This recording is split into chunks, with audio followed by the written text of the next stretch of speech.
good afternoon, everyone, and welcome to the second edition of the Transformative Leadership Discourse, hosted by the Innovation Change and Entrepreneurship Hub, a subsidiary of TLD Integrated Management Group.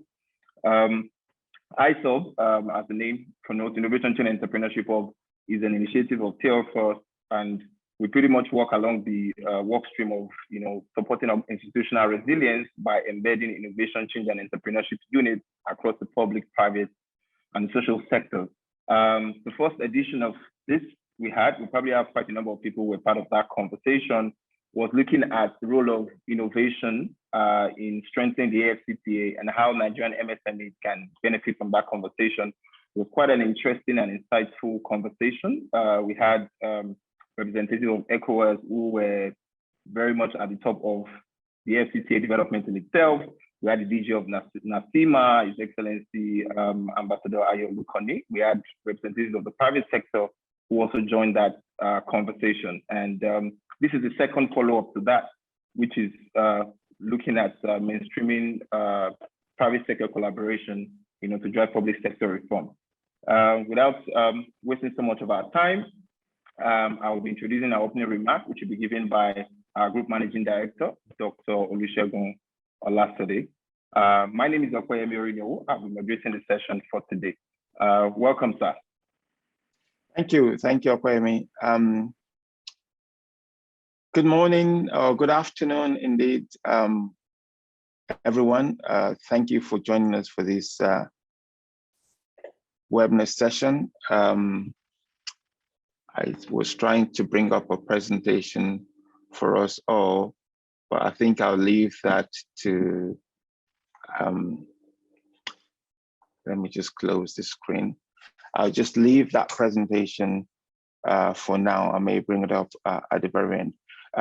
It's great to have our panelists who have agreed to join us for this very brief session.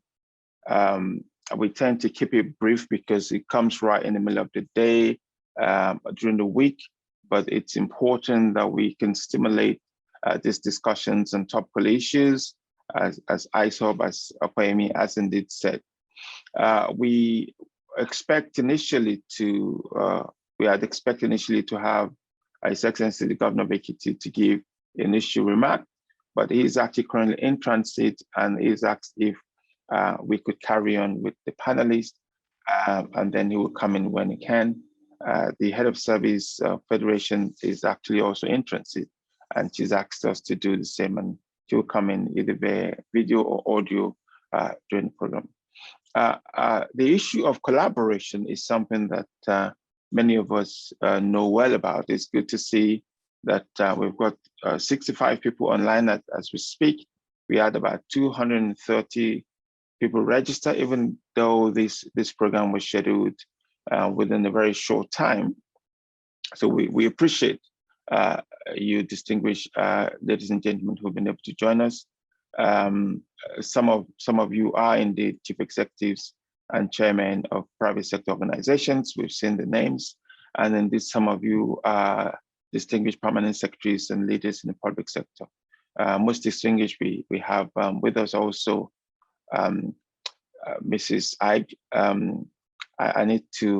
I do apologize actually, ma'am, that I didn't welcome you at the very beginning, and we have with us also Mr. Simbi, to the ES of the Nigerian Content Management Board.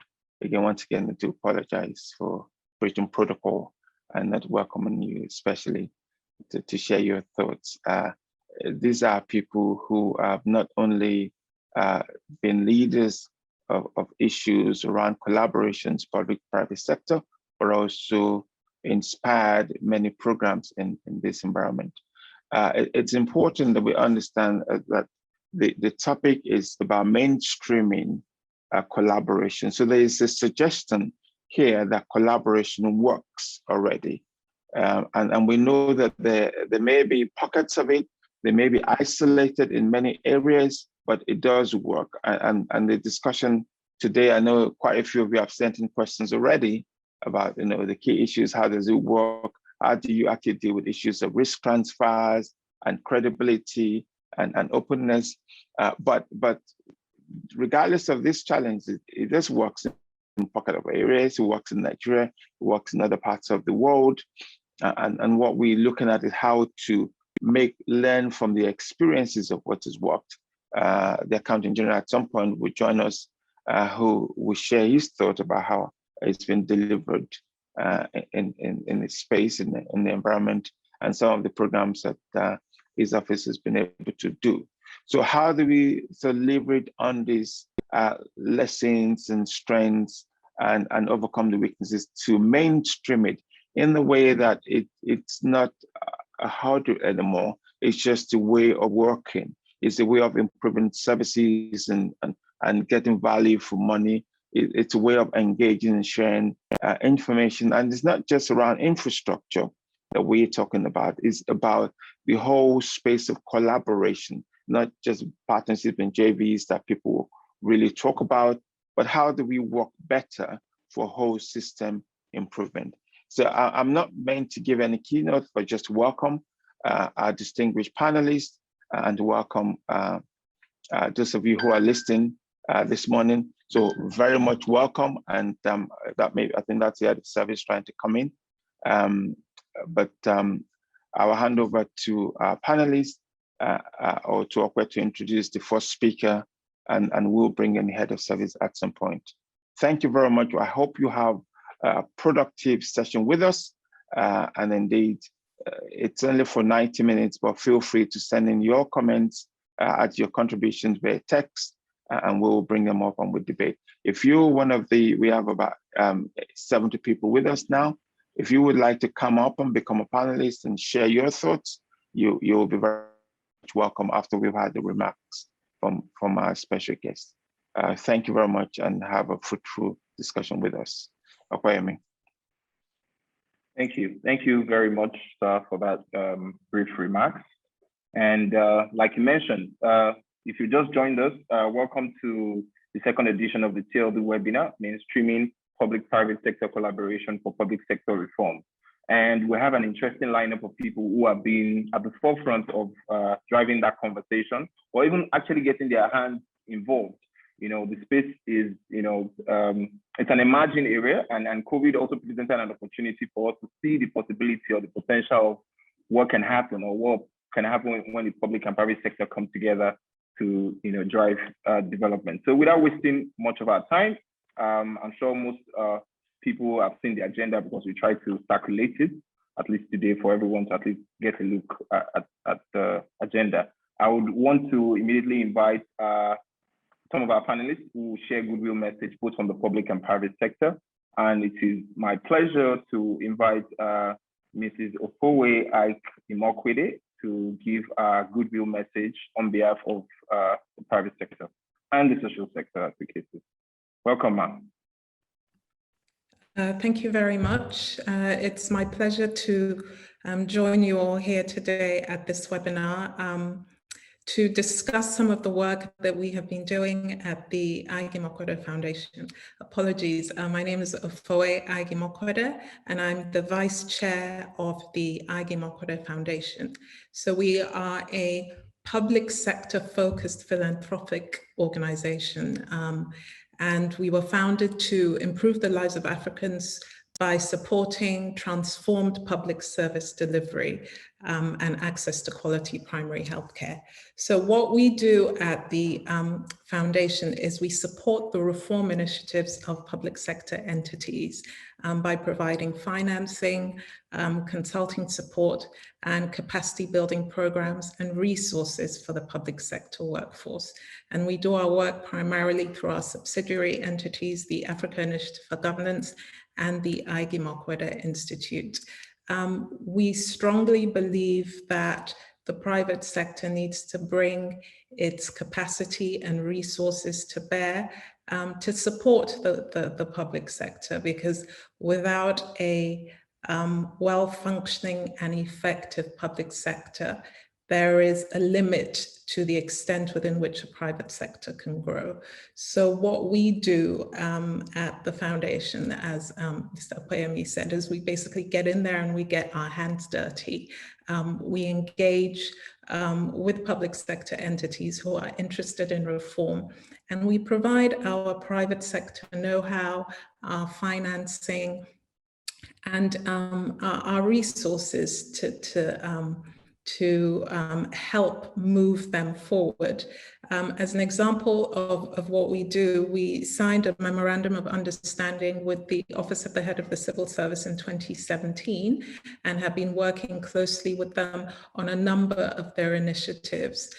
We supported the digitalization of their business processes, which is now in progress. We're helping with the culture change initiatives that they're embarking on. And we also support their capacity building initiatives. So help the Learning and Development Department develop their own internal training programs, but we also provide scholarships for the public sector workforce to increase the capacity. For example, since 2017, we have provided 27 scholarships to the University of Oxford's Blavatnik School of Government, so that public sector workers can go and learn from expert policymakers and experts in public policy and bring their learnings back to Nigeria to support the transformation of the public service. Because we saw a need for greater capacity building programs, we have also introduced an in-country program in collaboration again with the University of Oxford that is aimed at directorate level public sector workers. And they basically embark on a 7-week intensive training program where they learn the best of the best, what's going on all over the world, what are the policies that are working, what are the changes that they need to make to their own internal organizations to become more effective. And we're pleased to announce that that started last week, actually a couple of days ago, and we provided 50 scholarships worth £11,500 each to enable these public sector workers participate. So this is just examples of what we as a private sector organization have been doing to support transformation in the public sector. It has worked for us. We are working in partnership with the public sector. We are not going in and imposing our own beliefs. We go in there, learn, how they do things, what it is they need. We share our own knowledge and we bring our resources to improve their effectiveness in any way that we can. So it is a real pleasure again to be here, and I just wanted to give an example of the things that are possible when the private sector engages with the public sector and the changes that can come about for the betterment of the nation as a whole. So I will hand over back to you, to our moderator, to carry on with the program. Thank you. Right, thank you very much for that detailed goodwill message. And without a doubt, I believe the AIG Mokwide Foundation is really presenting a framework for engaging the public sector. As people will follow that conversation to strengthen that space at ISOP and at Salesforce Integrated Management Group, I think it's interesting to see that AIG Mokwide Foundation is laying a framework for participation in this pool of significant work that has to be done. It's good that foundation is setting the pace. And I'm sure as we proceed in the conversation, there'll be other questions that will require you to speak to say how well that those interventions can be scaled at a broader scale, bringing more additional private sector contributors into that work going on. Moving forward, I would like to invite, I think we have Engineer Simbi Wabote from Nigerian Content Development and Monitoring Board joining us. He's also going to give a goodwill message. If he's available online, sir, I would just like to invite you to give your goodwill message. In progress. All right, thanks. I don't know if this is a goodwill message. I was asked to prepare for the discussion. So I don't know exactly what I'm giving goodwill about. I was asked to talk on the mainstreaming of private sector collaboration for public sector reforms. Yes, sir. Challenges That's and absolutely fine. opportunities. That's absolutely fine, sir. So when you talk about goodwill message, it's just to say goodwill, thanks for the workshop. No, That's it. so I did. So we didn't want to start early to start milking the cow. We thought, let's bring you in, then have you now go deep dive into some of those issues in which you'll be speaking about. So you can add that. You can, we're welcoming you. Then please feel free just to go ahead. Just go ahead with whatever you have. Wherever you have for. You have about 100 people looking forward to hear from you. Yeah. So I was a bit confused with goodwill message. All right. Thanks for having me, and appreciate the opportunity to speak on this. And I have been asked by the organizers to speak. I understand this is the second edition of the Transformative Leadership Discourse webinar, as it were. And I was asked to speak on the mainstreaming private sector collaboration for public sector reforms, the challenges and opportunities. First, apologies for dialing late. I knew I was the third speaker on this segment, so I had other meetings. I was told that the other speakers are either in transit, hence my session came earlier, because I have this penchant to ensure that people keep to time. So I apologize for that mix-up. So distinguished ladies and gentlemen, let me welcome you all to this second edition of the Transformative Leadership Discourse. First, let me thank the host, Prof. that I know very well, and the ICE Hub for inviting me to be part of this webinar. Thank you, sir. In this webinar, I will briefly speak about what private-public partnership means and the capacity in which they are employed to facilitate projects globally and also in Nigeria. I would also discuss the different types of private-public partnerships, how they differ from one another, and perhaps bring about some of the benefits of the private-public partnerships in general.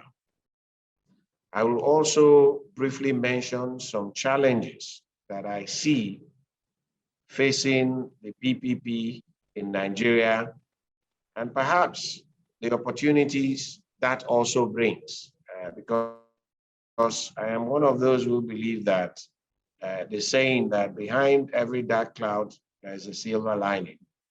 And I also see opportunity in chaos in my thought process. So I'll also talk about the opportunity I see amidst those challenges. Also, I will try to mention some success stories that have been recorded through these public-private partnerships that we see. And as I'll be speaking, I'll be talking to the slides. So my colleague, I am sure probably will be displaying the slides if he's in already. Public-private partnership collaboration for sustainable development. In my mind, and I'm sure in most of those that are on this call, it is not a new phenomenon. I think it became a lot more pronounced sometime in the 1990s, where PPP became a seminar word. There are different definitions of PPP, but for the purpose of this discussions, I will choose the one which states that public-private partnerships is a partnership between an agency of the government and the private sector in the delivery of goods and services to the public, hence the PPP, as it were. PPP allows for resources to be harnessed and utilized for the mutual benefit of both private and public stakeholders. Typically, a PPP is different from a standard contract between government and private sector in the sense that the private sector party in a PPP is considered as a full-fledged contributor and partner. And I think we need to note this point because that's part of the mistake we make in Nigeria in particular on the real meaning of a PPP. The infrastructure or service is funded in whole or in part by the private sector. Risks are distributed between the public partner and the private partner, and they are allocated to the party best positioned to manage each individual risk, as it were, in terms of the choice of who will pursue that particular service of that particular project. As shown on this slide, some of the world's most developed countries commit a significant piece of their capital budget provision to public-private partnerships. As an example, in Portugal, 28% of capital budget provision is made for PPP. Similarly, the United Kingdom, France, and South Korea made capital budget provisions of 10%, 20%, and 15% respectively for public-private partnerships. This therefore underscores the fact that nations deem it essential that private sector participation is key for infrastructural development in itself. Nigeria is not left out among countries that have embraced the concept of the PPP. As the Infrastructure Construction Concession Regulatory Commission was established to drive PPP initiatives. ICRC, as it's fondly called, was established by the Infrastructure Concession Regulatory Commission Act of 2005. The key objectives of the ICRC is to accelerate investment in national infrastructure through private sector funding. In fact, the importance of PPP can be summarized by a statement credited to ICRC, which states that it is increasingly becoming clear, and I quote, that it is increasingly becoming clear that the business of governance can no longer be limited to government if desired results of making life better for the citizens is to be met. That is a quotation from a member of the ICRC when it was established. Having seen the level of importance accorded to globally and even in Nigeria, this slide shows the different forms of PPP arrangements that can be made. The first model is the BOT. Just to digress a bit, if you like, not digress, but just to take it down a little bit. The BOT, which stands for Build, Operate, and Transfer. This model is usually used to develop a distinct asset as opposed to a whole network. An example of this is a toll road. In this model, the public sector partner bears the equity risk, which gives the private sector partner the most freedom out of all the models in the Build, Operate, and Transfer model. The second model is the DBO. It stands for Design, Build, and Operate. In this model, a single contractor is tasked to design and build a project and then to operate it for a duration of time. And I'm not too sure a lot of people have heard of the DBO model.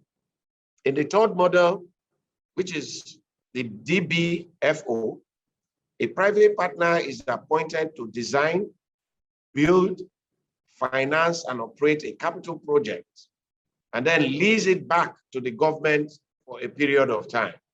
These are all models that are operated in every part of the world. The fourth model, which is the DBF, It stands for Design, Build, and Finance. In this model, a private party is appointed for the design, construction, and full or partial financing of the facility. The fifth model, which is the BOOT, the BOOT, requires the private sector to build a facility and maintain its ownership for the duration of the contract, and the facility is transferred thereafter.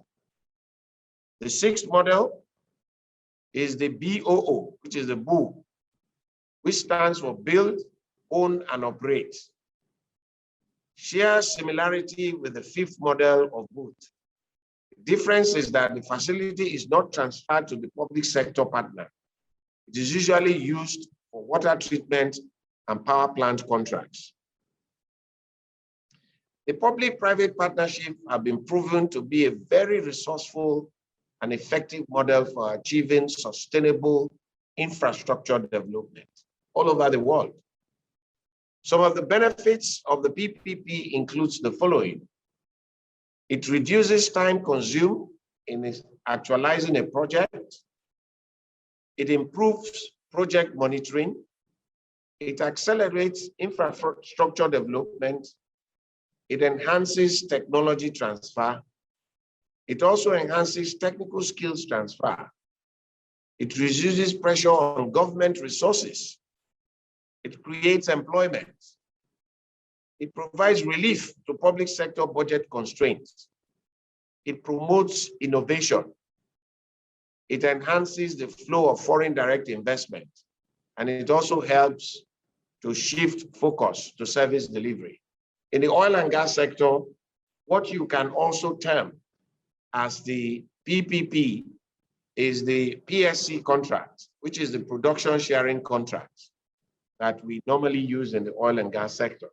In that kind of contract, the private sector investor brings all the funds and also take, to a large extent, all the risk associated with that. When it starts producing oil, then there is a formula with which it shares with government the proceeds of the oil. And government does not invest a penny in that kind of process, thus giving all the advantages that I have outlined. Looking at the situation in Nigeria, challenges faced in utilizing the PPP model can be broadly categorized into three. These are very weak institutions with sufficient knowledge and capacity to handle big ticket transactions. The second weakness we see is lack of transparency in deals. No gainsaying, corruption plays a very big role in those kind of situations. That's why, in my personal opinion, most of the private-public partnerships in this country has perhaps not worked. The overinflation of project cost, which you can link to part of corruption itself, and lack of respect for the sanctity of PPP agreements with change of administrations or sometimes during the tenure of an administration where there is a policy somersault that affects such public-private partnership deals. So these are some of the drawbacks. And internationally, most investors don't want to put their money when they see all this risk that I have outlined, which they categorize to a large extent, some of it to political risk, where there is a change in administration, there's a policy somersault, or people are being invited to the National Assembly and being harassed when what they are pursuing is a PPP. These are all some of the factors that push them back and they don't want to invest. However, like I said, behind every dark cloud, there is a silver lining. Despite these challenges, PPP projects have several opportunities. Some are patronage of local companies. They provide that opportunity to patronize local companies. Investment in very critical infrastructure, especially when funds are lacking, like we find ourselves in Nigeria today. With the fall in oil price, you're not able to fund big project, infrastructure projects. You then create that PPP. An example is the Boni-Bodo Road. That road has been on the drawing board for God knows how long. It was started by government and abandoned for so many years. But today, there is a public-private partnership between NLNG and the Federal Ministry of Works on behalf of the federal government to get that project completed.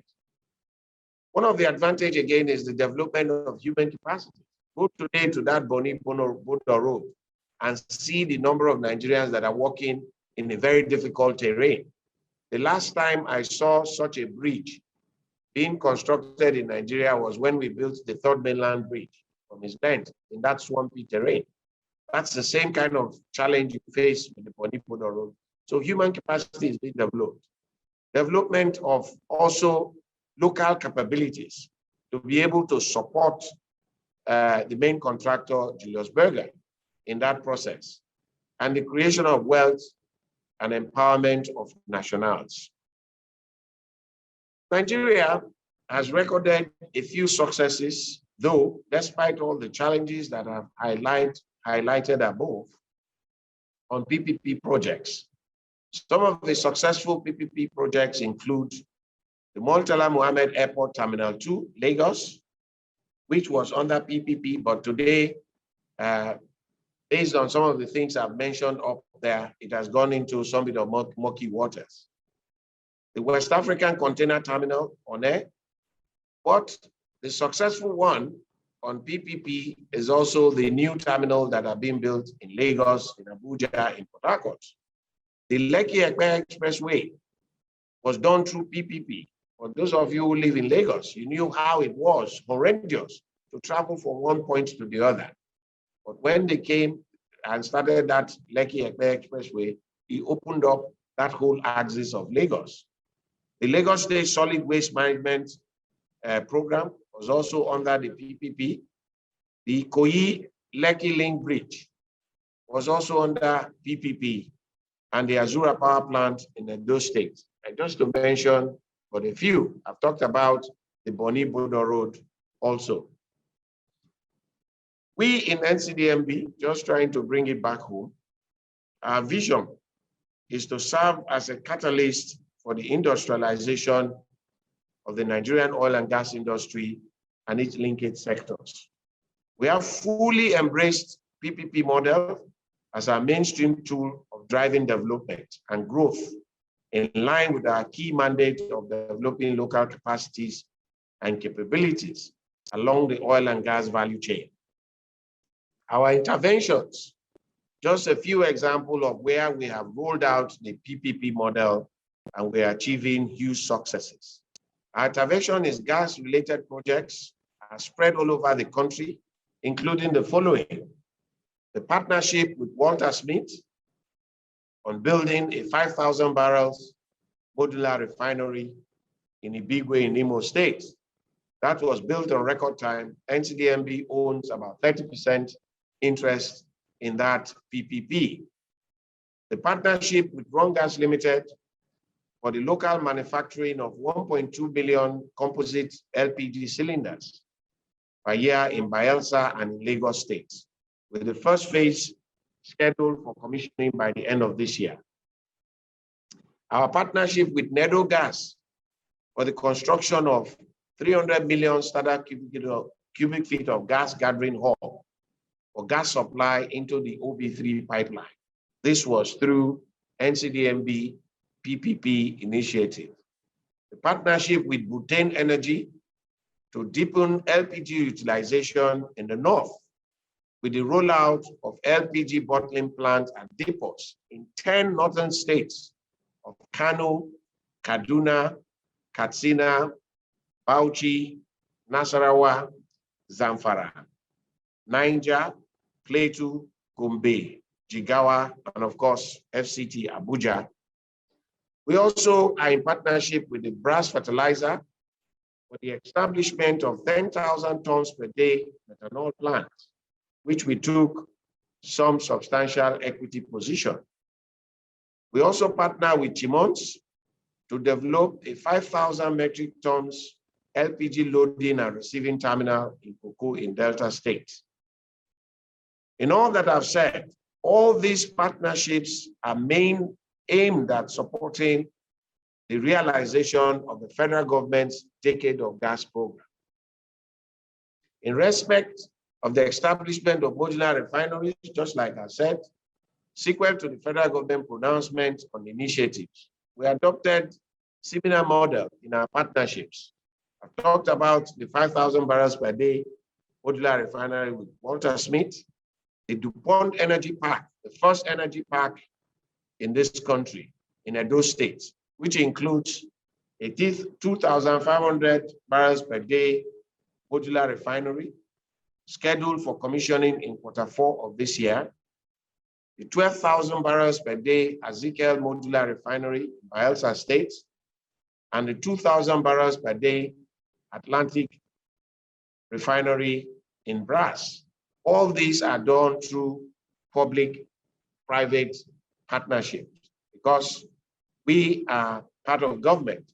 So our involvement is seen as a government involvement in encouraging those projects. Distinguished ladies and gentlemen, in conclusion, I dare say that public-private partnerships are veritable tools that could be used to drive inclusive and participatory development. With a GDP of about $450 billion and an annual budget of about $35 billion, there is huge opportunity to enhance the attraction of the resources to private sector to government development goals in our country. It is a good thing that Nigeria has recognized the importance of PPP for the establishment of the Infrastructure Concession Regulatory Commission in the presidency. This thus demonstrates federal government's effort to mainstream PPP model in the country. I would like to seize this opportunity to encourage private sector businesses to identify infrastructure development opportunities and partner with government agencies to bring about the much needed infrastructural development in Nigeria. As we in NCDMB, we have utilized this model to attract investment in billions of dollars to enhance realization of government programs regarding building local capacities, bridging infrastructural gaps, and creating direct, indirect, and induced employment opportunities for our teeming population. Ladies and gentlemen, let me stop here for now and thank you for your attention. Thank you very much. Thank you very much, sir. It's so great to have your perspectives and indeed experience of that happening. Earlier on, Mrs. Aig Mokwede spoke from a perspective of private sector working with government and public sector, and your lecture actually, which I think is a much needed lecture to set the open the panel for discussion. Talked about what people, we have over 100 people listening now and some on Facebook.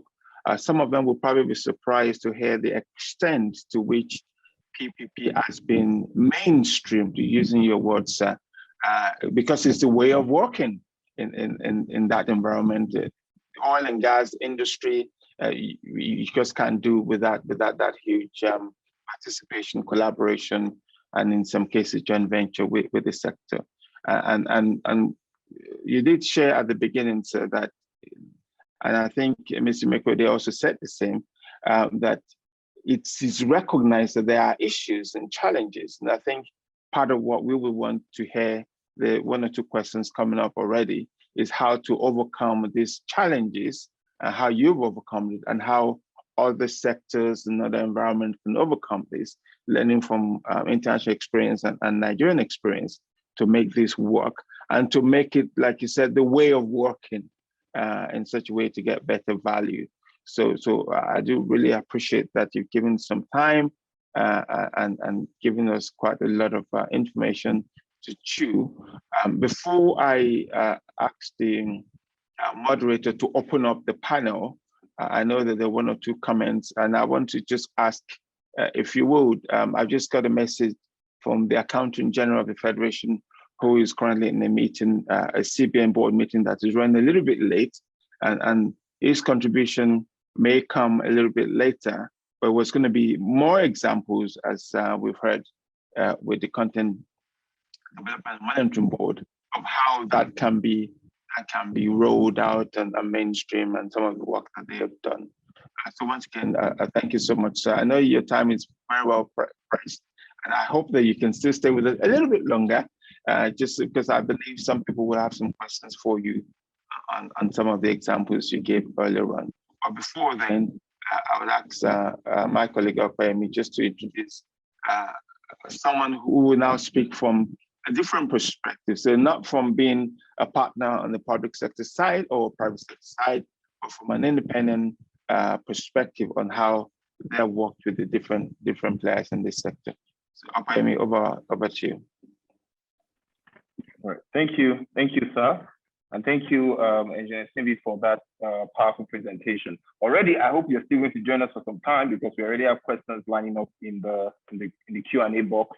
Here we have someone asking how your organization is making efforts to manage challenges faced by PPP in Nigeria on like that sector. I mean, those are part of the questions that I also noted down. I hope that you still stay with us for some time when we come to answer some of those questions, at least at the beginning stage of the panel session. So I would like to invite Dr. Gideon Adogo, who is the World Bank consultant working with the presidency, the office of the head of civil service, in the development, actually in the review of the just expired Federal Civil Service Strategy and Implementation Plan, as well as the development of the new one, that's the 2020 to the 2025 that Mrs. Akimokwede also extensively spoke about. I know the foundation is also doing some significant work regarding that. Dr. Gideon, you have the floor, please. Your mic is mute. You might need to mute the mic. Okay, can you hear me? Yes, please. Okay.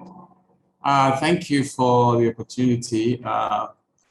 Thank you, Professor Olasade and other distinguished panelists here that presented. Thank you for your presentations and the insights you have brought to this discussion today.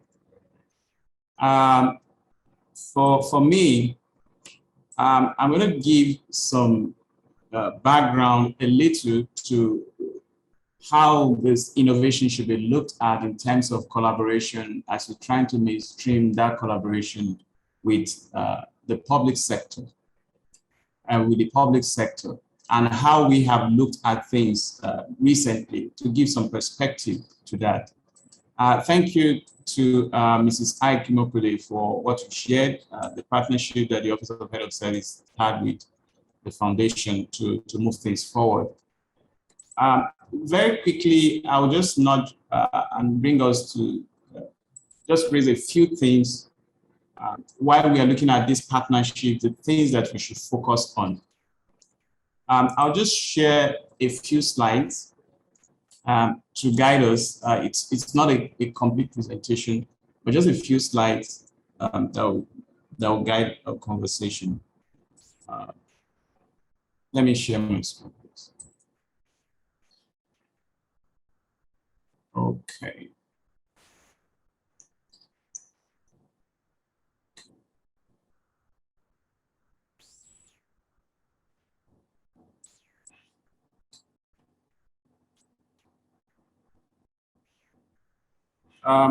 Can you see my screen? Yes, please. Yes. Okay.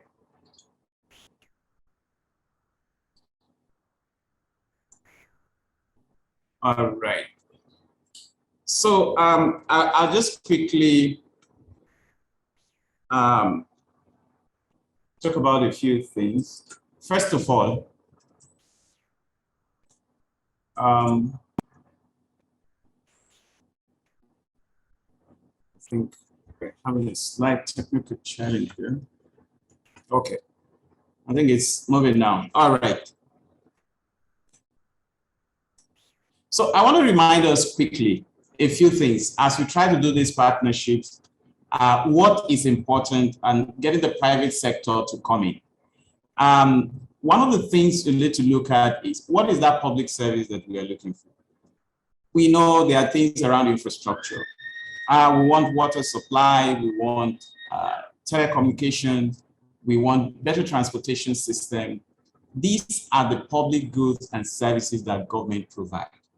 But you see, when you talk about partnership, there must be a gap, there must be something that you are filling in to help with.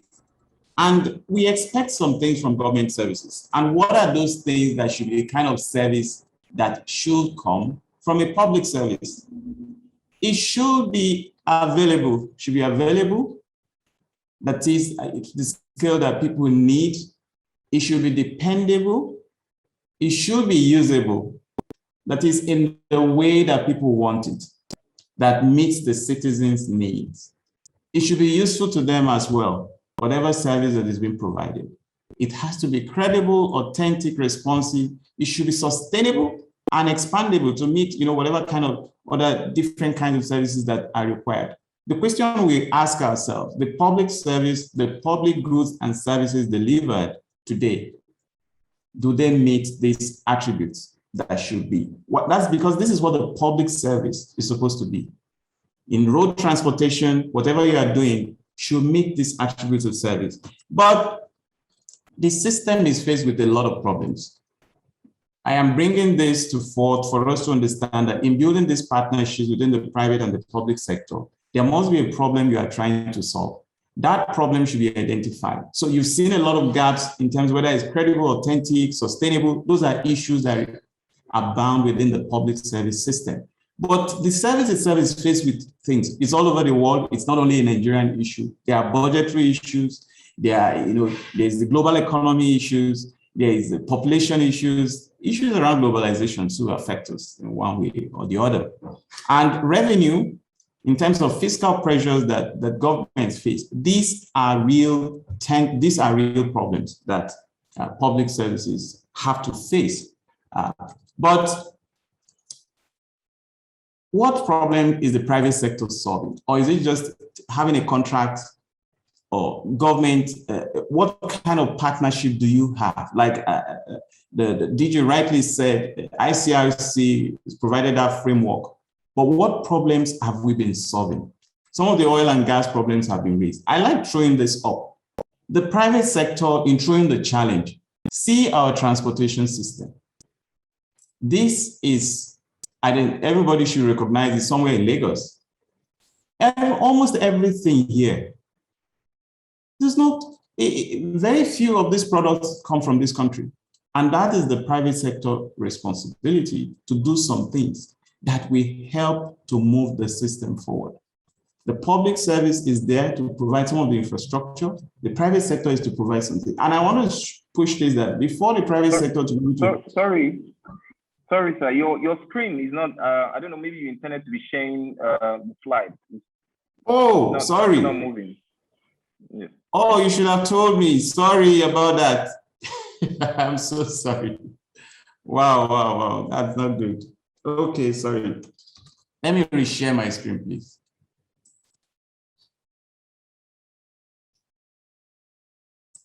Oh, so sorry. I was so sorry about that.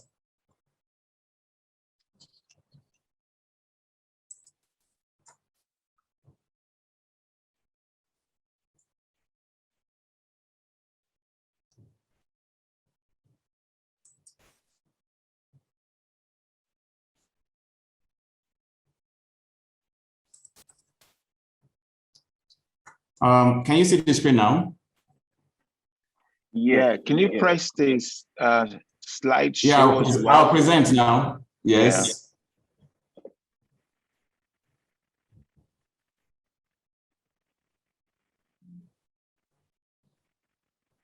It's an extended screen.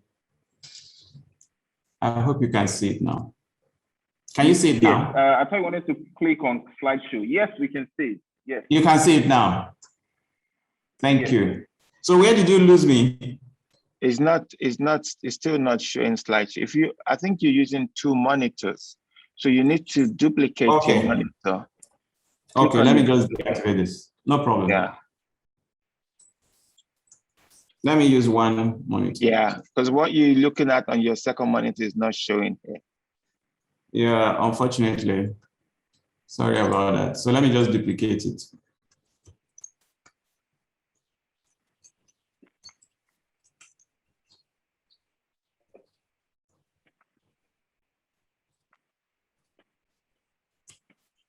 Okay. All right, so I think we'll be good now. Can you see now? I believe so.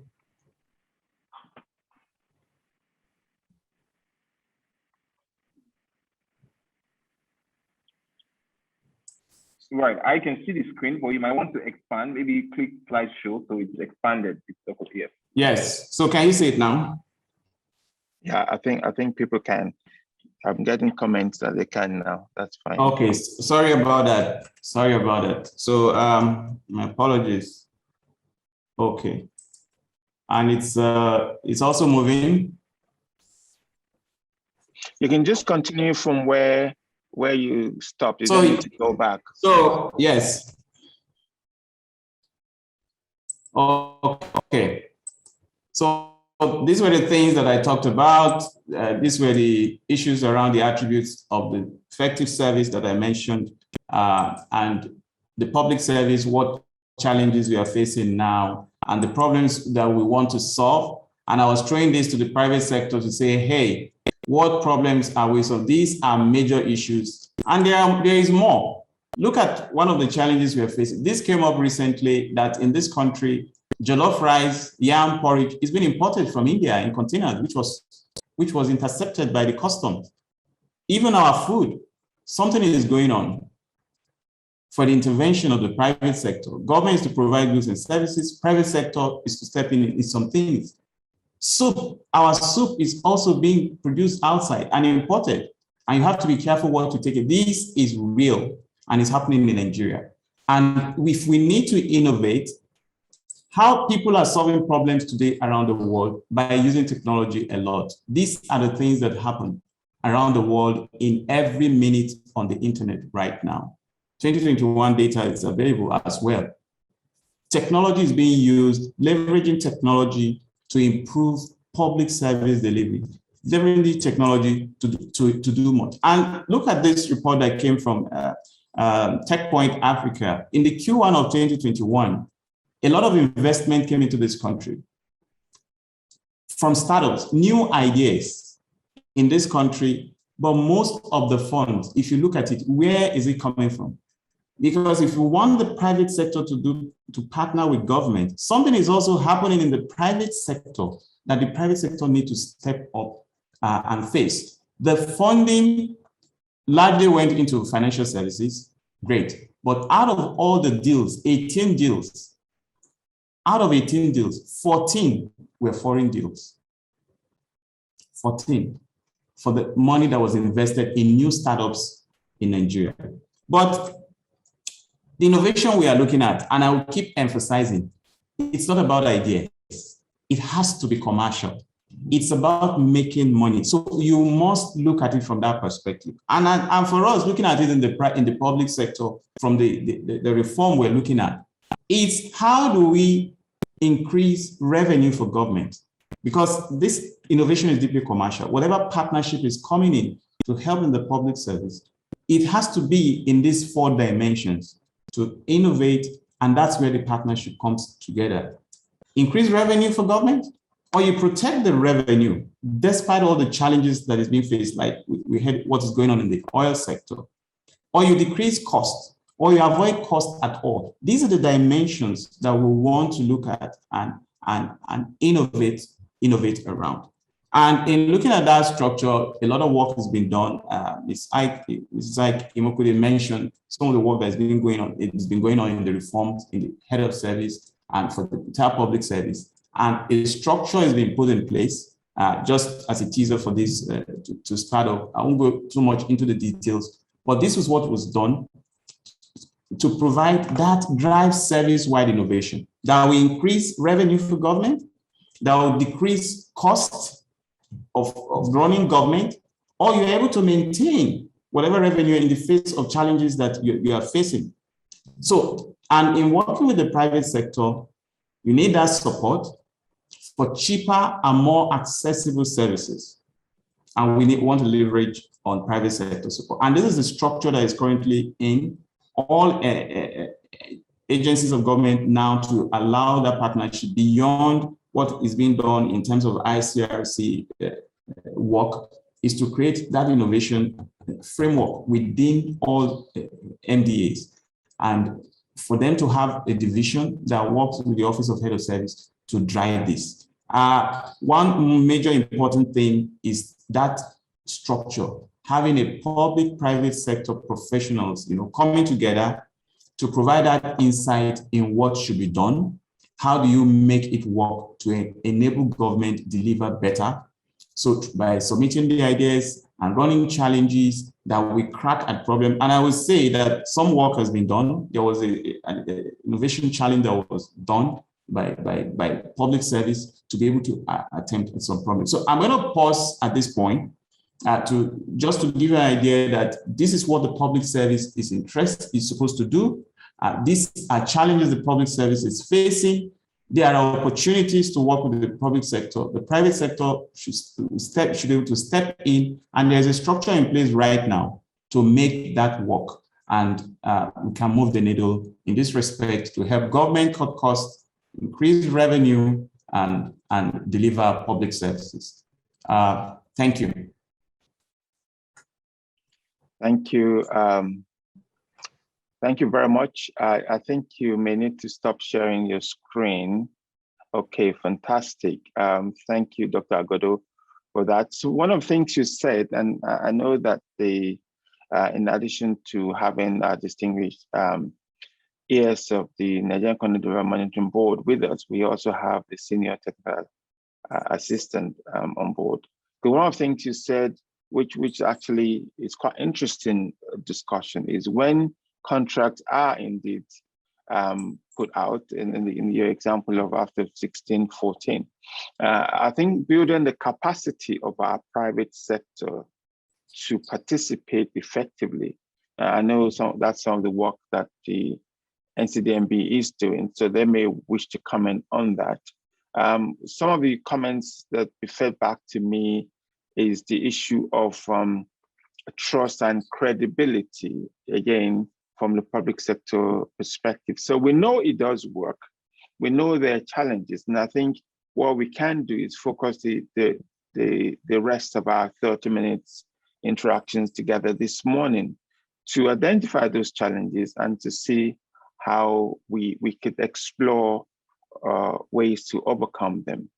There are about 2 or 3 people who also want to comment, who are attendees, and we want to give them the floor to ask their questions. And then obviously we will maybe bring up the distinguished speakers and panelists together to sort of just comment and have an open debate.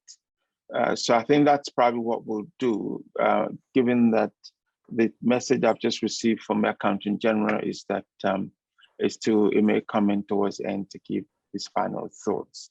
I don't know whether you heard back from His Excellency the Governor Okoyemi, or whether we heard back from the Head of Service. We have 1 or 2 permanent secretaries also online who may wish to give their perspectives on the public sector, given their role as heads of these institutions. Thank you. I'll hand back over to Okoyemi just to moderate the questions. I know Mr. Austin Alongshola is also online, one of our senior elder who's retired from the public service. And I've asked whether he would like to make a comment, so you can invite him in as well. Okay, let me just throw it back to you to open up the panel. Thank you. Thank you. Thank you, sir. Thank you, sir. Yes, and thank you. Thank you.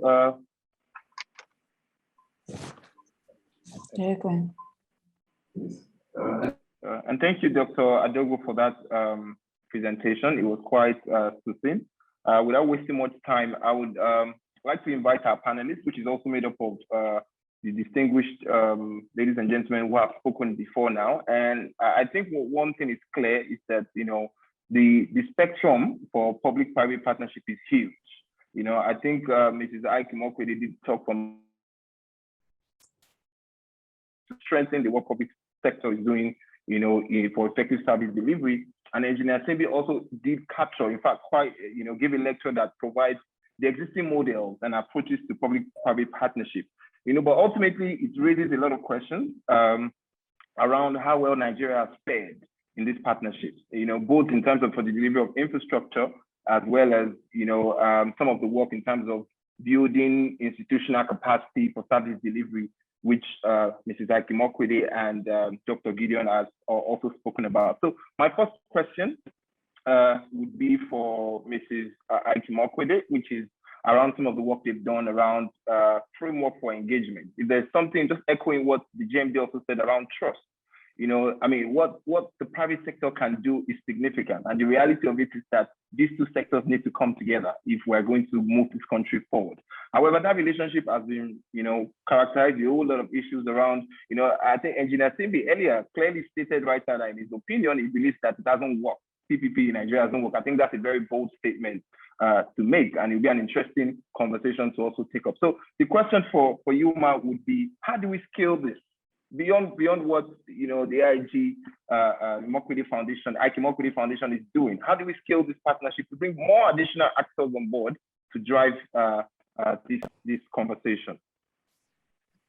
Thank you very much for that question. And it's a very good question, because part of what we are doing is to show other private sector entities who might be interested what is possible. But you know, you can't come up with frameworks without understanding how both sectors work. And so you have to get in there and develop some kind of proof of concept. Having worked with the Office of the Head of Civil Service for almost 5 years now, we have come to understand how the civil service works. And they have, to a certain extent, come to understand how we think as in the private sector. So one of the things we are doing right now is helping the Office of the Head of the Civil Service of the Federation develop frameworks that will allow for wider participation from the private sector. For example, we are trying to encourage the transfer of capabilities from the private sector to the public sector, and encourage public sector workers to work in the private sector as well. So short-term internships and things like that. There have been you know, a few examples of that happening in the past. And I know there have been some sort of policies that have been drafted, but what we are doing, for example, to give an example, is working with an organization called Enterprise NGR, that is a private sector organization that is created to basically encourage internships in the financial and business sectors. And we are bringing them on board to work with the public sector to develop a framework that will allow for the cross transfer of capacity from private to public and public to private. So my point is that, you know, you have to get in there, understand how both parties work, understand how both parties think, and then develop frameworks that can then be rolled out that will encourage, for example, other private sector entities to become more involved in the public sector. It is impossible for a private sector organization, or it will be difficult for a private sector organization to enter into a relationship without understanding what the full implications are. So I think that frameworks, like we are encouraging the Office of the Head of the Civil Service to develop, will allow for greater participation.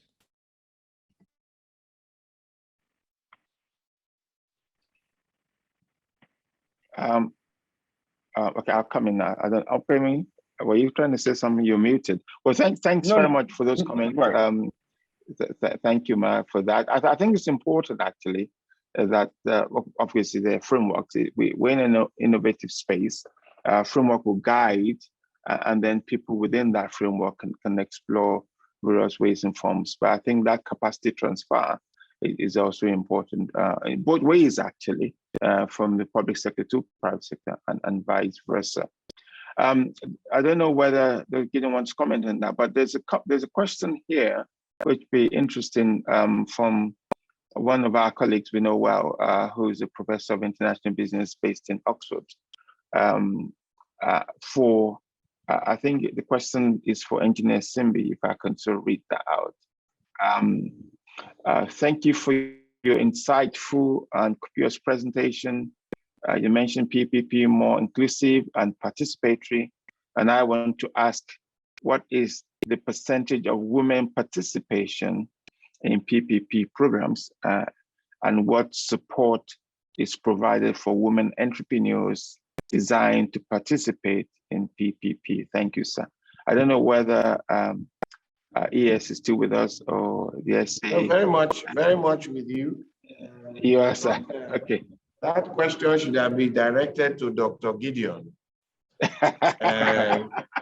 and not my humble self, who is practicing PPP the way I see it. But let me take some bit of cue from what Mrs. Ike Mokwede has said. By the way, my regards to Ike for me. If I take some bit of cue as to how in this country we can make it work. I spent 25 years in Shell, which was purely private sector. And then I got appointed into this role in 2016.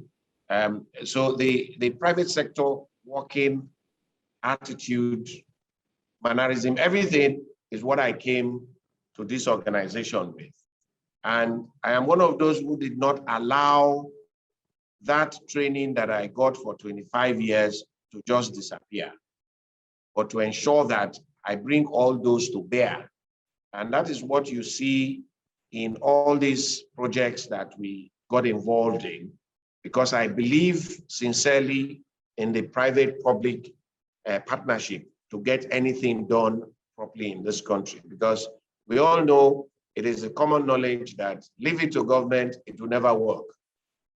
When we were in the industry in Shell, once government gets involved, we know it will never work. But you cannot just divorce the two to say, look, government is not working. The only way you can get it going is to bring in people who have had experience in the private sector into the public sector to continually change mindsets and see how we travel through that journey. And I believe that it can also not happen by public sector staying where they are, private sector staying where they are, and you try to force that marriage. I also see a lot of difficulty in it. So that's why I said this particular question probably addressed to Dr. Gideon. They are the ones designing the strategy for that. But coming down to my organization and some of these things that we are trying to do, particularly in the oil and gas industry, because NCDMB, we want to encourage gender participation, particularly women.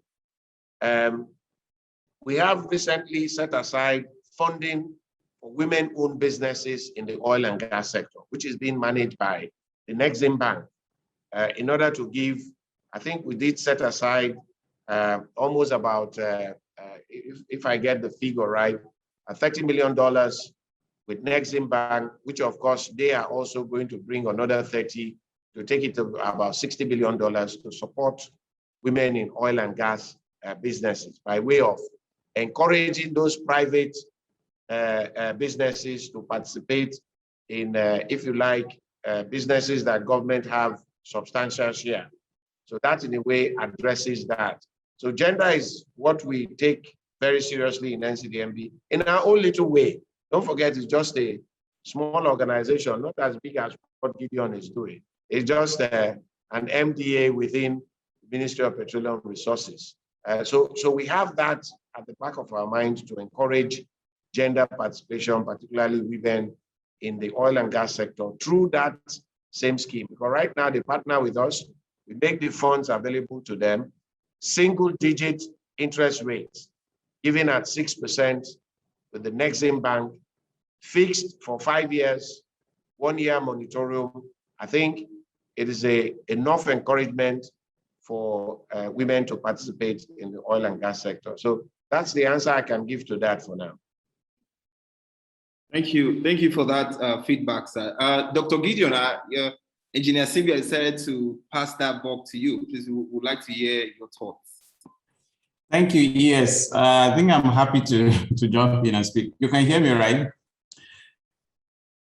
Recently I was actually raising a point that there is something unsung in the Nigerian public service or civil service that you don't find elsewhere in the world. Right now, in the Nigerian state, in the core civil service, you don't have the problem of women being like marginalized, that you don't have enough women in the civil service, not in positions. You don't have it in the civil service at all. There is no single agitation by women to say, let us occupy position, let us become directors, let us become permanent secretary. No, I think that's something that is going on in the civil service that you don't even struggle about. You have the current, you've had how many heads of service in the recent past that were women? I think that I can remember like 4. The current head of service is a woman. There are many permanent secretaries that are women. There are many directors. When posting is done for deployment of a directorate level, you don't even talk about, it should be a woman, it should be a man. No, the service is very balanced with respect to that. And why am I saying that? The other participation for PPP is going to come from the private sector. Are there women-led organizations, businesses that will step up and take up and come for partnership with government? But on the government side, those on the other side of the table of government, there are enough women, there is enough participation of women that I think the challenge will be, do we have enough from the private sector? So I think on the government side, that is settled. The private sector should just step up and allow more women to take the lead. That's I hope I've been able to shed some light on that. Right. Thank you. It seems I can notice Mrs. Aiki Mokwede would like to share something on that, coming from that private sector angle, or maybe if you would speak in that regard. I do think that Dr. Gideon is very correct. From my interactions with the civil service, I have encountered a lot of women, but I will say that the private sector is also stepping up. There are more MDs of banks now who are women, chairmen of banks and so forth. So I don't think the private sector is being left behind either. So in that note, I think we are taking our cue from the public sector. Thank you. Thank you. Let me add something to that. There is another important thing. There is no pay disparity in the civil service between whether you are male or female. There is no disparity at all. Other parts, in other climes around the world, you hear women are paid lower, than not. It doesn't happen in the civil and the public service here in Nigeria, and that's another important thing that we should amplify and let people know that yes, there's something good. I thank you, Mrs. Ike, saying that yes, that's something the private sector is learning from the public sector, taking a good cue. Thank you. Right, thank you. So there is another question, or the first question rather, that was directed at the ES, which was about some of the challenges, which was what we also had in mind, because in the presentation, you did mention those challenges. And the essence of this conversation is to have frank conversations around how do we improve existing models. So the question was, how is the organization making an effort to manage the challenges faced by PPP? Significant challenges around corruption, around lack of transparency, which also goes back to the trust. And I recall that in Dr. Gideon's presentation, he spoke from the angle of revenue. A partnership that doesn't work, that ultimately doesn't generate revenue or improve public service, doesn't work. And there are quite a lot of examples of PPPs that have failed, that litter the entire country. So what went wrong? What needs to significantly improve? So in terms of understanding the problem and beginning to put forward some kind of pathway forward to mitigate some of these challenges. Yeah, indeed. Thanks, Bayami. Part of what I said in my presentation, and I'm sure while you are discussing some of the ways to address those challenges you would have mentioned. One of it is the weakness of the institution. To be honest, in the public sector, there is a dearth of capacity to a large extent. I recall my days in Shell. Most of the times when you even go and negotiate or have technical discussions with our counterparts in NMPC, wherever, you see a dearth of knowledge in terms of how we interact. And then even in NMPC, that when you compare the knowledge level is a bit high, when you go away from them to other MDAs that you are supposed to interact with, you see a different kettle of fish in terms of knowledge, because there are weak institutions and the knowledge gap is so much. It's part of the problem. And part of the way to address this is we must invest in the public sector on capacity building to enhance the capacity of our staff. I used to tell them, 25 years in Shell, I am sure if Shell take out the budget they spent on me alone in terms of building capacity, it's quite enormous, but we don't do that in the public sector. I recall talking to the head of service the other day when she left Petroleum Ministry and then she got into head of service role, and then saw a capacity building program that has never happened for so many years. People are not trained, people are not sent on trainings that have meanings to their job. Even when I took on this position as the executive secretary of NCDMB, I discovered that staff were being sent on training for training's sake. Yeah, somebody will come, walk into your office to say, yes, I've not gone on training for 2 years.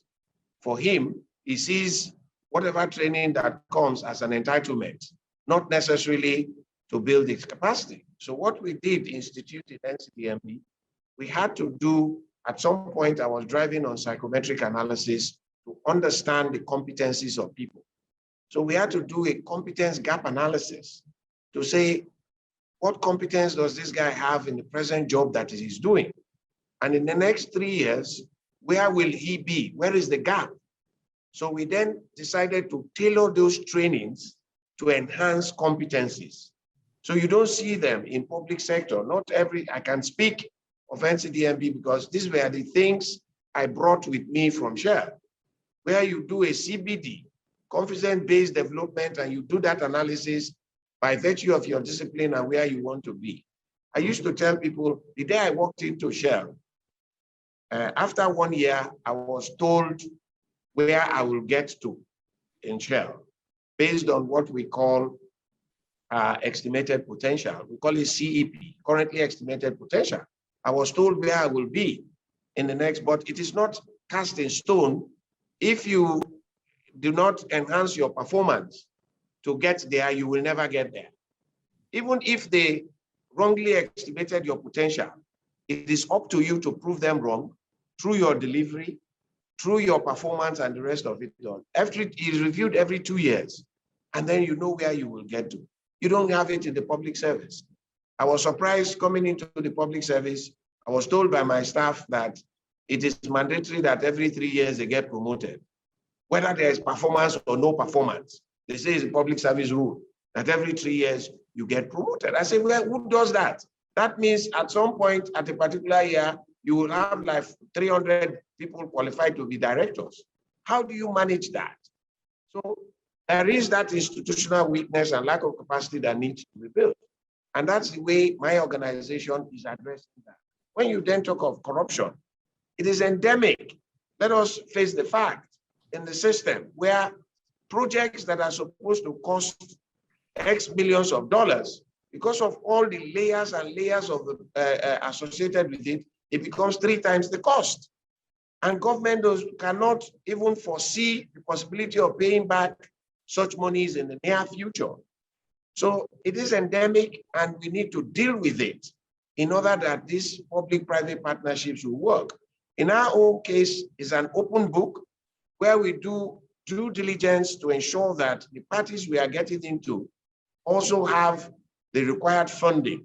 In most of the projects we have been associated with, for example, the Walter Smith Refinery, they had an external funding party, the AFDP, that did their own due diligence, and we came to the table. We knew how much the project would cost. At some point in Walter Smith, as a director, we all decided that we are not taking sitting allowance because we wanted the business to succeed, because we were all in paid employment and we were not taking. So it is that level of transparency you bring into those partnerships that helps in dealing with, to making sure that it progresses. And that's one of the ways we deal with it. The other bit is, of course, inflation of projects. I've talked about it. You can benchmark this project. How much does it cost? I can tell you at the back of my finger how much we use in building a 5,000 barrel modular refinery. That's an opportunity to inflate the project the way we like. Until today, we'll still be talking about constructing that project. So you have to have adequate benchmark to benchmark projects. How much did such a project cost in China? How much did it cost in Venezuela? How much did it cost in XYZ country? You have all those benchmarks, and then you put your factor. The main factor in Nigeria perhaps is our inefficiencies and also the security issues. Those are the factors you put in. Then you come up with a clear baseline of how much that project will cost and how it can be delivered. It will be, but once you overinflate it, it will never be done, because after 8 years, an administration leaves, another administration comes, they want to review the entire process altogether. So transparency is very key for those things to, and then the other bit again is, like I said, sanctity of contracts. If you enter into a contract and people cannot respect that contract because you have signed the contract, you get invited by the National Assembly, they begin to ask the investor all manner of questions and derail the project. Investors are scared of bringing in their money because of those legislative interferences. And then later on, you then have what you call policy somersault. If government listen to them, decide to change policy midway, project can also, there must be sanctity of contracts that you get into in this kind of investment. So let me leave it here for now. There are more to discuss. Thank you. Thank you, sir, for that interesting feedback. And in a way, despite the fact that you're coming from that infrastructural angle, it emphasizes some of the points that Mrs. Akimokwede was talking about around the need to build capacity. That has come up, for the opt-in time around that capacity gap. And I think it's interesting to note, if there's one idea I am taking away, and I think we should all take away, is that estimated potential. That's like a very innovative initiative, if that can be mainstream across the public sector. So if and it's good that we also have Dr. Gideon, who is part of that document. We also were part of the validation at TLFOS, for validation of the FCS, Federal Civil Service Strategy and Implementation Plan. And I'll probably even want to invite James to speak on some of these things, because we at TLFOS Integrated Management just even came from a retreat where we took all permanent secretaries, and these are some of the things that was addressed. So I don't know if you have a thing or two to share on that. All right. Are you referring to me? Okay, that's fine. I think we've heard quite a lot extensively. I was just actually chatting with the Accountant General, who was at the retreat that you just referred to, that we held for all the heads of ministries, the permanent secretaries, and the head of service, and the issue of capacity, which yes, it just talked about. Mrs. Akimokwede has talked about. Gideon has talked about, a good friend of the Gideon Adobo. I think the good thing is there is a recognition of that need, and the frameworks being put in place to address that. So I think that's reassuring.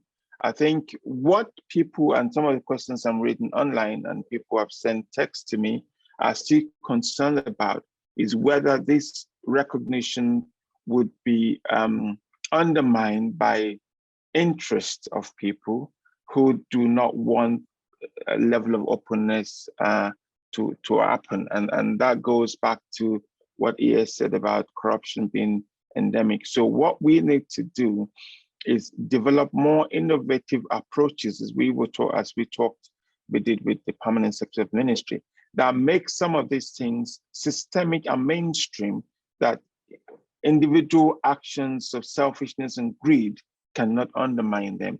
And that requires tools, it requires capacity and competence, and it requires the will of the leaders, but in both sectors, to really want to drive the change to that direction. I think, I don't know whether you want me to go and say more than that, but I think that's the view we came away with. I think Gideon, Dr. Adobo wants to come in again. We have 3 questions from the panel. I think we should, just before we close, because I know we're sort of getting towards the end of that discussion, hear from, there are quite a lot of them who've got comments, hear their thoughts before we round up, and let the panel sort of reflect on their views as well. Do you want to come in first, Dr. Adobo, and then we'll permit some of the attendees, we give them microphones. Yes, thank you. Yeah, very quick one. Yeah, thank you, ES, for raising that. CEP is very important. Opeyemi said if it can be mainstream, the public service. I know Shell started that idea way back, and they really developed on its CEP, and it's been copied by a lot of people. There are challenges within the service doing that. But the first thing we are looking at in this reform is to institutionalize performance management system, to ensure that everyone, there is job objective set for everyone, you know what you're supposed to do. There are key results areas that are being, on KPIs, then the process is automated. That is in the works right now.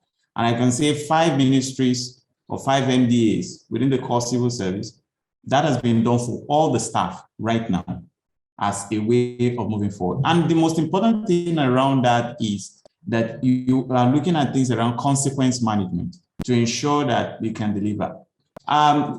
What the ES said about capability within the system, to address this is the issue of looking at what they call like SMART P. What is the basic skill that somebody should have if you are a grade level 8 officer, grade level 9, grade level 10? What should you have?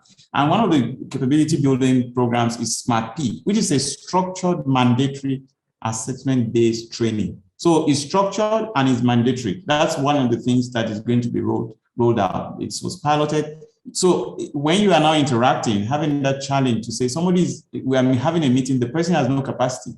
Some of these things will be addressed this way. And finally, with the performance management system, you're looking at performance improvement plans. If there is a challenge, the person is not able to deliver.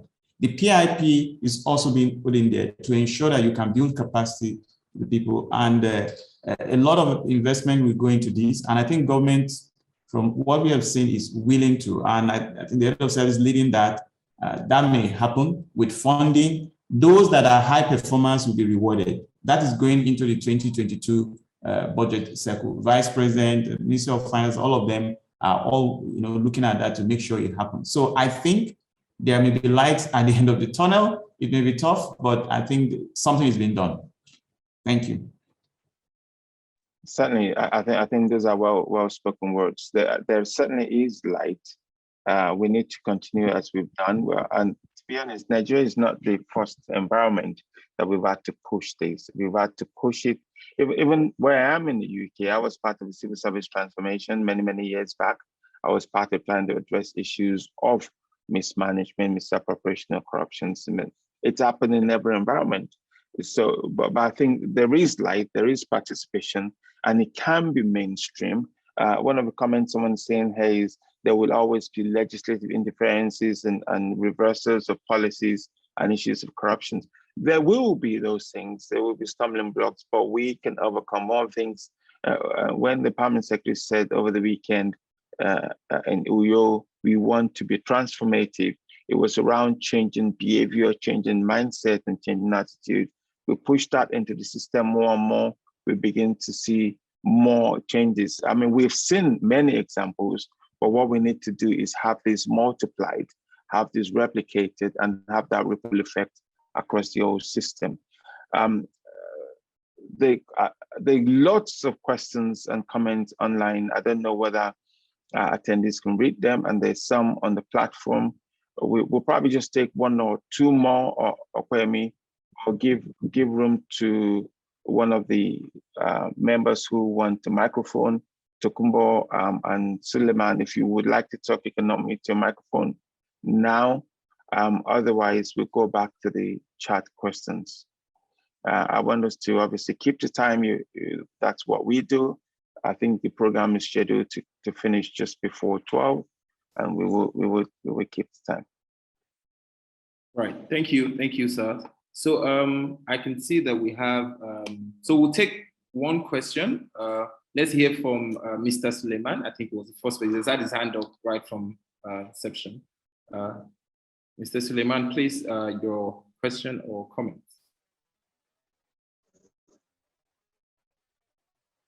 Okay, good afternoon. You hear me? Yes, good afternoon. Please go ahead. Okay, my question is that it's about entrepreneurs. Last month I was in Kaduna for EDC exhibition. So one of the Bank of Agriculture officer, you talk about the grants that federal government provide for the entrepreneurs. But what he said the problem they are facing is about politicians. 95% of the grant is going to politicians. They are bringing their people. Right. Thank you, Mr. Suleiman. So, very interesting question, but I did not see the direct linkage to the conversation that we're having right now. So what we can do for you is please put the question in the chat box, and I would just want to just take the questions in the chat, because there are quite a lot of interesting questions. I think there's a fair point about influence, the political influence in the process that, I'm sure Mrs. Aimokoide may want to reflect on because of the work you've done with government, or Dr. Adubo. I think that's been recognized. That I think even in the presentations we've heard, that we need to continue to work with the system to make it more transparent. That was one of the comments the head of service was going to make. I don't know whether anyone wants to comment on that, but we can give it 30 seconds to that, I think. Okay, thank you.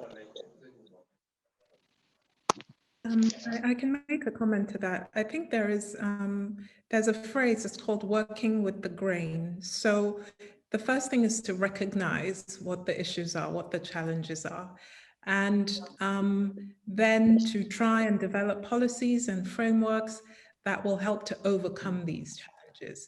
So as a private sector entity engaging with the government, we go into it with our eyes open. We recognize the challenges, we recognize the limitations, but we try and work around those in the hope that introducing these policies, these frameworks, and trying to influence a culture change, I know that's a big thing that the current head of service is focused on, will eventually lead to some of these changes being made. The reality is, yes, corruption is rife, influence is rife, nepotism is rife, all of the things that Mr. Suleiman was referring to, and it is not fair. But by working with the system, understanding what the issues are, and trying to build strong institutions, as the engineer referred to, eventually some of these challenges will be overcome. If you look back 100 years, if you look back to developed countries now, they went through similar processes, exactly similar processes. So we can't expect to click our fingers and change things immediately, but working with the grain, continuing to engage and developing policies, procedures, processes that will eventually make such things impossible should be the focus. Thank you. Thanks very much. I think that's excellent. Should we take, we've got Ms. Fumilayo and Tokumbo. if you want to take one of them, so we'll. Yes. I think we should take, since there's a question on gender neutral, okay, they are both Mrs. So maybe we take Mrs. Jegede, yes. Yes.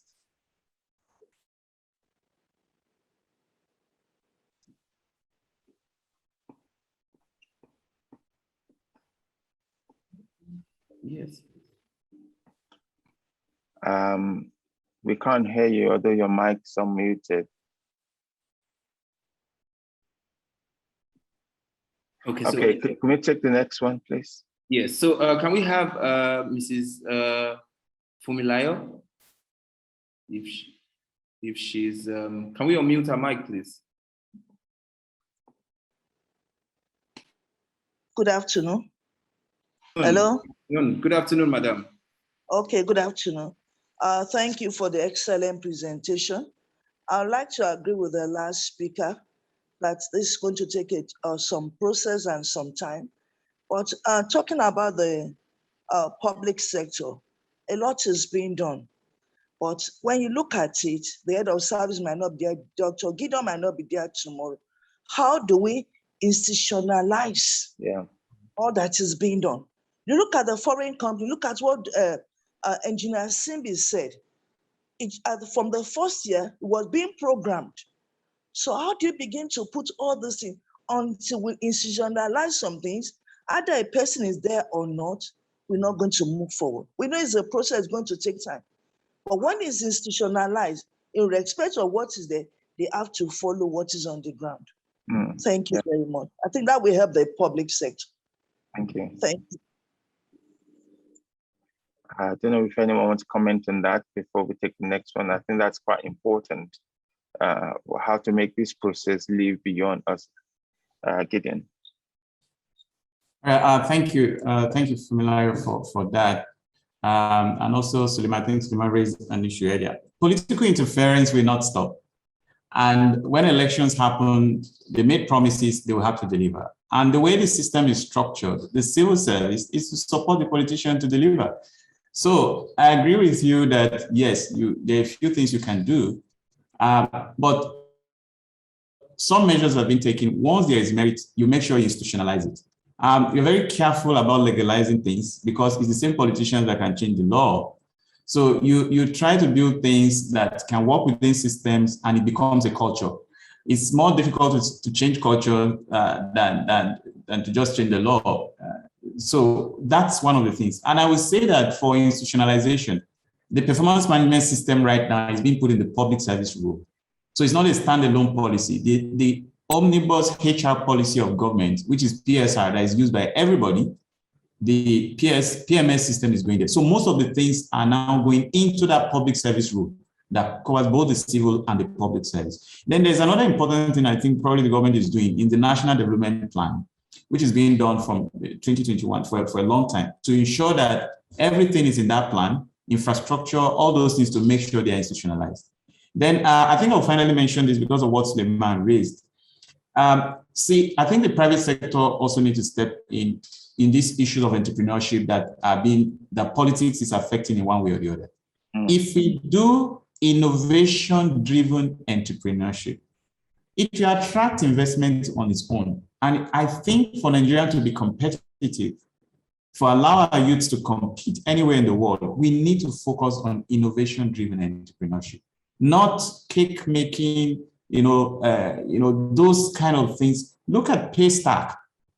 Stripe has invested. Paystack is now, seen investment recently. Flutterwave. These are real problems. That's why I raise some of those problems. We should make our youths to look at the problems, solve them, and investment will come. Like the slide I showed, out of 18 deals that happened in Q1 of this year, 14 were foreign. Money is coming in. So please, the private sector can help to drive this as well as to support government. Thank you.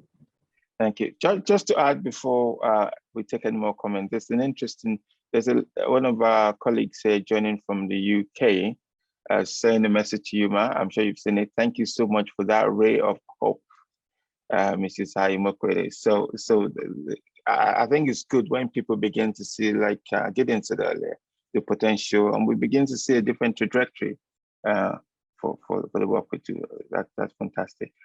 Should we take just the final person, Tokumbo, and then we take one more comment and we'll wrap it up. Okay, I mean. Right. I think it's a Tokumbo. Yes.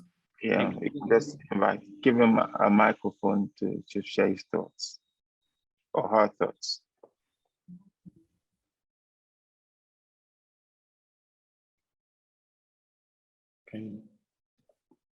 Okay, while we're waiting for Madam Tokumbo, I was just going to add Dr. Gideon. It's not like cake making is bad, right? Yes. Okay, so let's wrap it up. We have another friend, quite a few, Dr. Kopiti side. He knows what it is when we talk about political issues, and he's doing some work with leaders at the moment. I don't know whether you would like to comment, Mr. Pittside, Honorable, Distinguished Honorable Pittside, or any of the permanent secretaries who are online would like to comment. If you do, please just raise up your hand. We give you a microphone. We have Professor Shola Adeshola wanting to comment. Maybe you can, Mr. Adeshola, do you want to make a final comment? Yes, thank you very much, panel. I just wanted to contribute to, there was something that was mentioned earlier on innovation, that we need to have a proper innovation ecosystem. I think it was in reference to entrepreneurship. I'm an expert on innovation and entrepreneurship, entrepreneurial university, and I'm looking at the interaction between industry, government, and universities. And so it was interesting to hear a lot about government and interaction with industry. And we know that there's still a lot to be done. They've mentioned a lot about corruption, the issue of trust, and also more is this issue about learning, community learning between the government and the private sector. The private sector is actually doing a lot, but somehow there's still an element of mistrust, which is foundational, is part of, is something that is there for years. But what I wanted to bring out here is actually to challenge the government, that the private sector are willing to do business with the government, but there seems to be this lack of interaction between the two. So what I would like to propose, or as a way of engaging better, we need more of engagement. And I'm actually, we'll be organizing a session sometimes later this year about this interaction between the government and industry. There was something that was done previously on entrepreneurship, even though that was in relation to the youth. We have the entrepreneurship for the youth, which the government really supported and the private sector also supported. But I think there's more to do in terms of actually the trust between the government and the private sector, and also the processes and the systems that would allow the private sector to come aboard, more like an open system, this ecosystem to be more transparent and to be more open, to make it easier for private sector to come up. And it's not just for the elites, because right now it seems to be more of who you know, but the system should be open to anyone that has the infrastructure, that has the processes and the capability to bid for projects. That's why I asked the question earlier, which the panel were able to answer about the gender participation, when it comes to PPP. So we are moving in the right direction, but we still have a long way to go. And I just pray that conversation like this will open our mindset to see where the gaps are and how we can fill those gaps. So thank you very much for the contribution. Thank you very much, Prof. I think it's important, just going back to what, before I bring Honorable Pittside in and then we'll wrap it up, what Mrs. Aigimokwede said about structures, processes, and framework, and I think Dr. Gideon also said it, being put in place. And what you've just raised is systems and structures don't make change, people make change. So we need to build more confidence and trust. It'd be interesting to hear Engineer Simbi's thought about how they were able to build confidence in private sector to work with them in such a large scale. It may be because they control money, but more importantly, we need to have more forum for that interaction so that it's more relationship, collaboration, understanding of the different values and trust. I think that's an interesting contribution. If we bring Honorable Peter Side in, and then we have a final comment from our, one word from our panel members, and I know that distinguished ES is still with us, and then we'll wrap it up exactly at the time we should wrap it up, which is 2 p.m.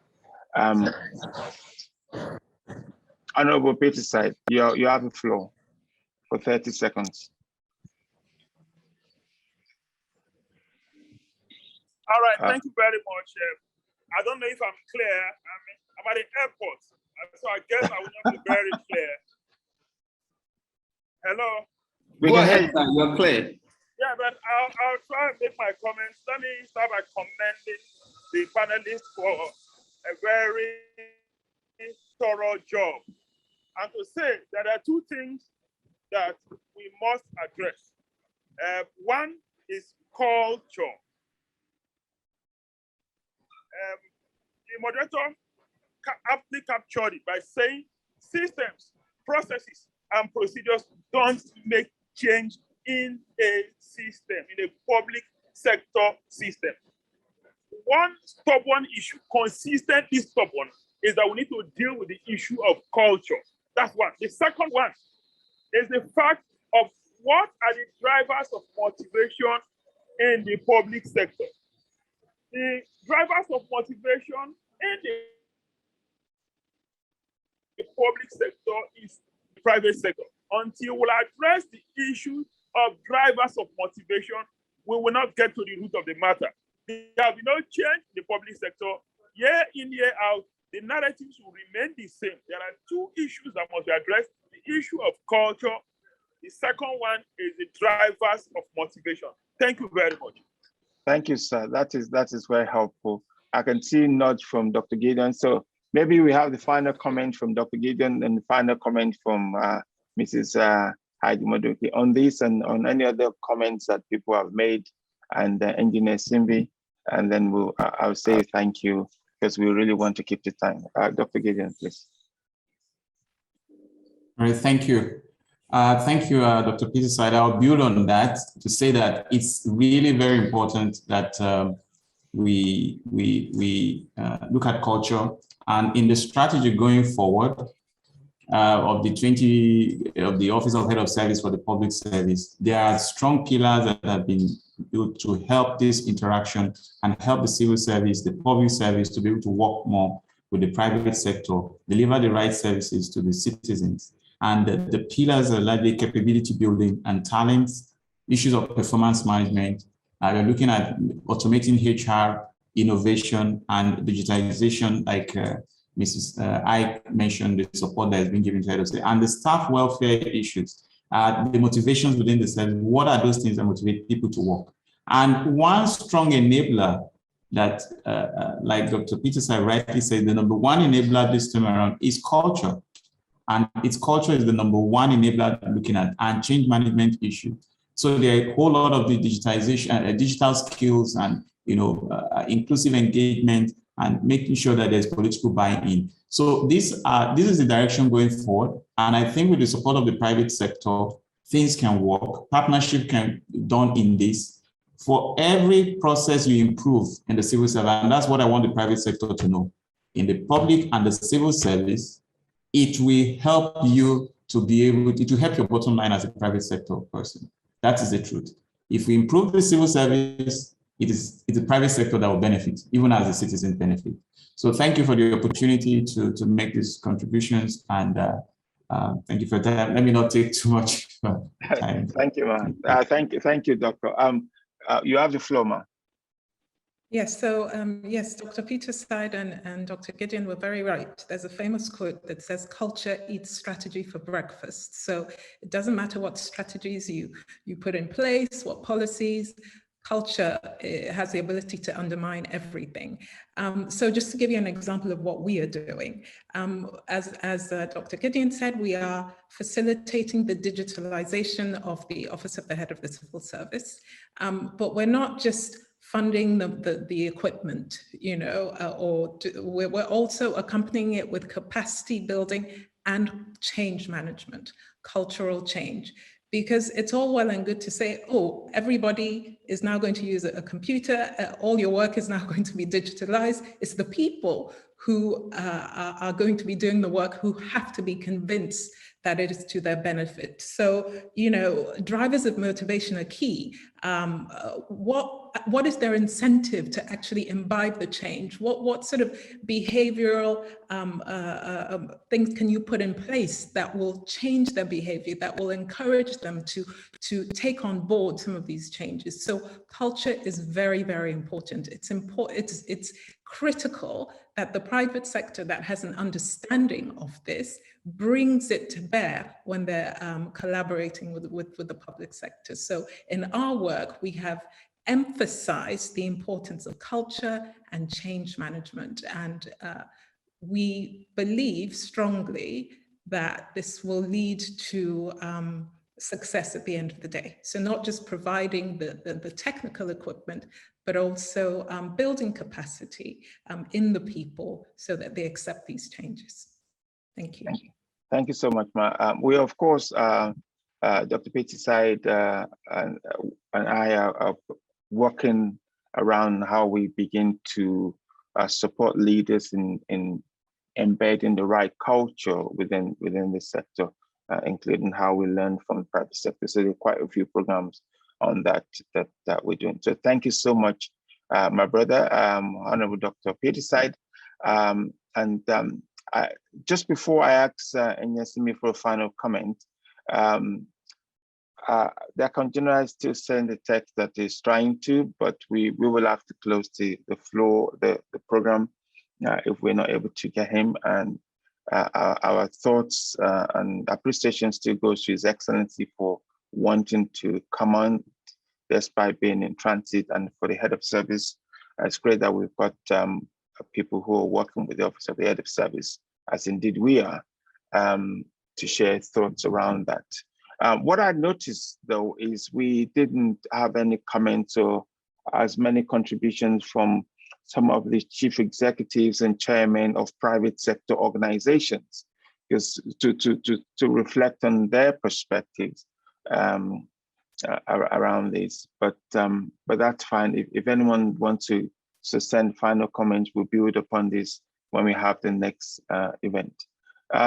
Distinguished Engineer Simbi, if you're still with us, I know you are. If you would like to give your final thoughts, be grateful. Thank you very much. Yes, I decided to remove my cap so that they can recognize me better. So we know who you are. I think for me, there's a lot of work that needs to be done from where I sit, particularly with the public sector. The other day, I went to a presentation with the Bureau of Public Service Reform.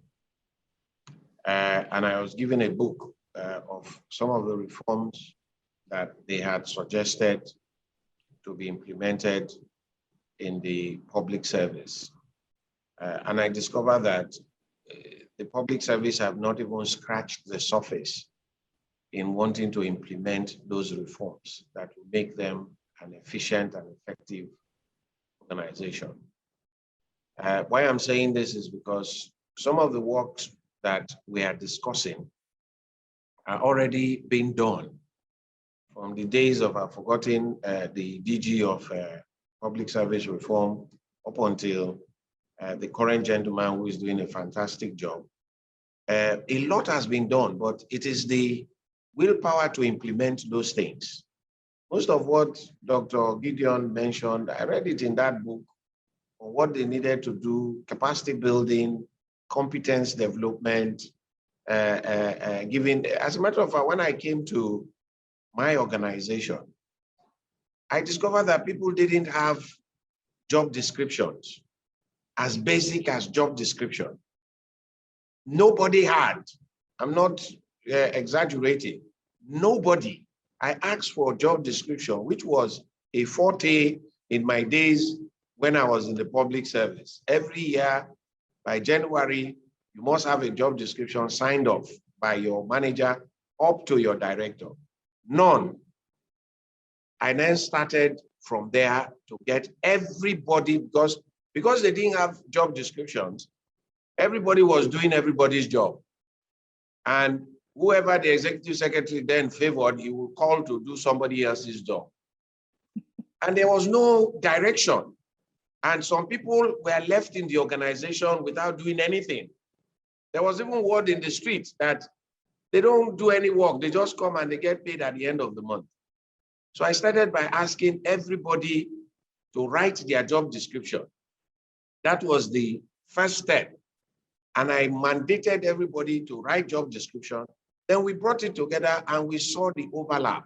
I brought KPMG to my organization. They worked with me for 7 months to develop our 10-year strategic roadmap on where we want to be. And one of the pillars of that strategic roadmap is organizational capability. So we got job description. Today is the norm. At the end of the year, everybody has job description, including myself. Dr. Gideon talked about performance management. It never existed. Everybody just felt at the end of the year, they gave themselves 10-10. All the directors and GMs gave themselves 10-10. I said, on what basis?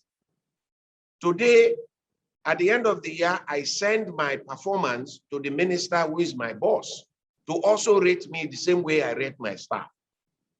So most of this work, what am I saying? Most of this work has been done when I read that book, which I continuously flip through, in terms of how the reforms have to come into the public service. But the willpower to drive those reforms is lacking. I give you an example. Your TSA today was something articulated so many years by the Bureau of Public Service Reform to have a treasury single account. Willpower to implement it was not there until this present administration came on board and said, this is the direction to go. Everybody shouted to high heavens. As far as I'm concerned, the best thing that has happened to me as a person in this country was TSA, because I have no issues with regards to running my operations with TSA. But you will have those resistance from people who want the status quo. But let us take those reforms that have been agreed, discussed and articulated and implement them. Because if not, we will get into this discussion phase continuously. I saw some questions. Somebody asked if NCDMB, I hope the person is still on the call, if NCDMB is a regulator or an operator. NCDMB is purely a regulator. We don't get involved in activities that we regulate. We only catalyze government pronouncements. Most of the gas projects we have gotten into, this is government pronouncement and direction.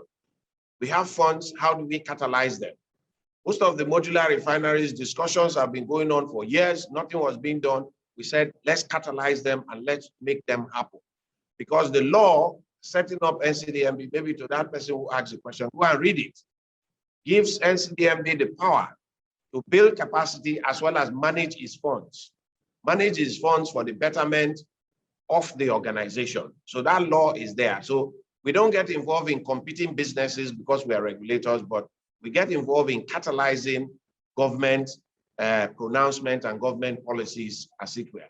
So in a nutshell, what I'm saying is that most of this reform required to turn around the public sector have been done and documented. Why don't we start the implementation of those reforms if we want to bring back about a change? Because the process of change management is there in various textbooks. The capacity to institute that change management process also needs to be looked at. So my call to all of us is that let us not reinvent the wheel. A lot of work has been done. I remember in those days in Shell, in order for private sector to help public sector, we normally take our colleagues in NMPC, in NAPIMS, into various trainings to build capacity. At some point, even in the ICT space, we said, look, rather than traveling back and forth, let us build within your system electronic boards where we can hold meetings without people traveling. That's as far as the industry went to help in building capacity and making the ease of doing business easy. Let me not take so much of your time. I come from the benefit of having been on the other side and now on this side, so I can authoritatively discuss these issues and look at the pitfalls and how we can get ourselves a lot better. Thank you very much, Prof. Thank you so much, and thank you once again, everyone.